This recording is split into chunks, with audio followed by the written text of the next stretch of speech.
You're watching Single Process with Joe and Bob. We created this video series to help you navigate the difficult process of divorce, and we hope this helps you on your journey. Our topic today is 3 questions you should be asking yourself to determine if you're still in love with your spouse and if there's any hope of rekindling the relationship and making it work. Yeah, because we get a lot of people are concerned, is it time to leave my marriage? How do you answer that? So it can be difficult love is a big because one. you've got to figure out, is there enough love and, to persevere. Agree. Totally. So we've got an expert with us today who's actually written a book on this. This is great. To stay or not to stay. And I think it answers a lot of those questions, because people kind of want a formula. They want someone to say, it's time to leave. And all you can do is give them the questions to ask. That's right. Right? So we have 3 questions. So thank you. So welcome, Christine. Oh, I'm so happy to be here. And Thank we didn't come up with questions. you. You came up with the questions, so we're going to tell you. So we're going to tell you your questions. Yeah, please do. So the first one, to know that if you're still in love or you still have love in your marriage, the first question is, what is love supposed to feel like? After many years of marriage, potentially. Well, love after 20 years of marriage is different for everyone. So if you've been working at your relationship from early on, after 20 years, you're going to have a deep bond. But if you've been putting it off and made the kids come first and all that, it's going to look a little different than someone who was working on it.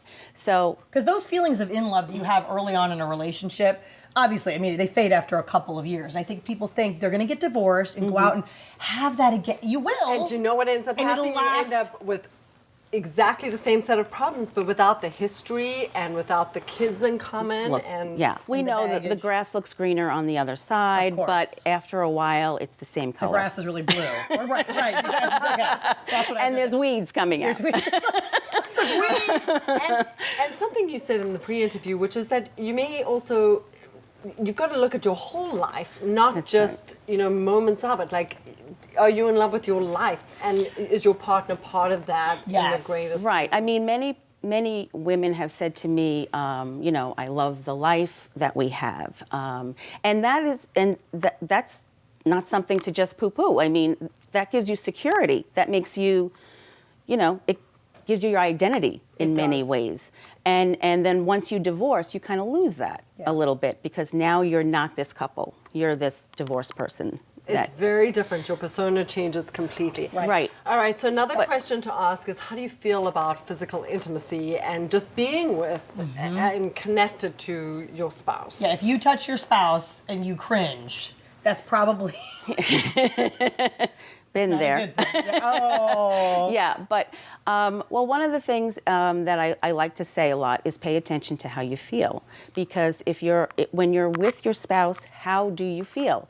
Are you happy to be with them sometimes? And if you are, that's a good sign that there's still life there. Okay. But if everything is cringeworthy, if everything is like, they touch you and you feel like you want to flinch, that's not a good sign. That's probably a sign you've already past the expiration point a little bit. Jump the shark.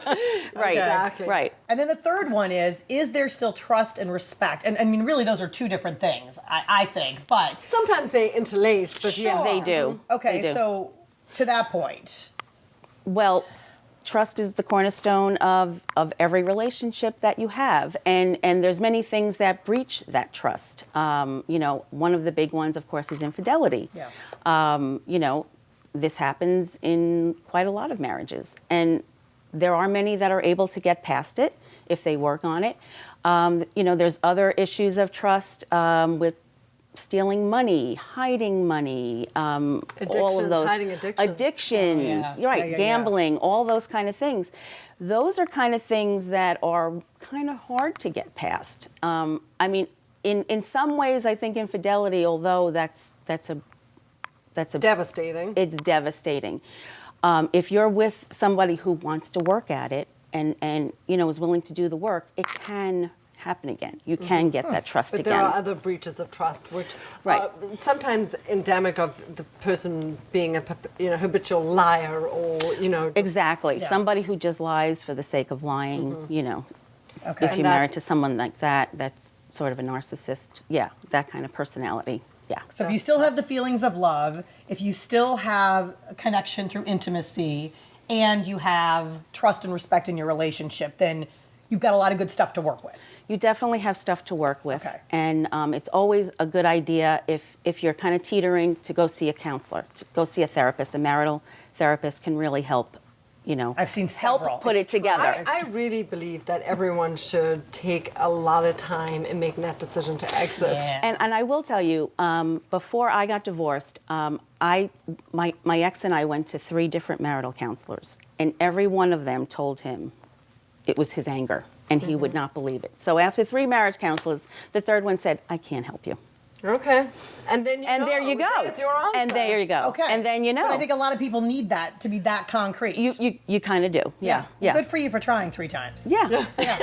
for writing this terrific And for book. terrific book, that's right. Gives you a lot of great guidance if you're considering getting divorced. For more information on this and other topics, check out singleprocess.me.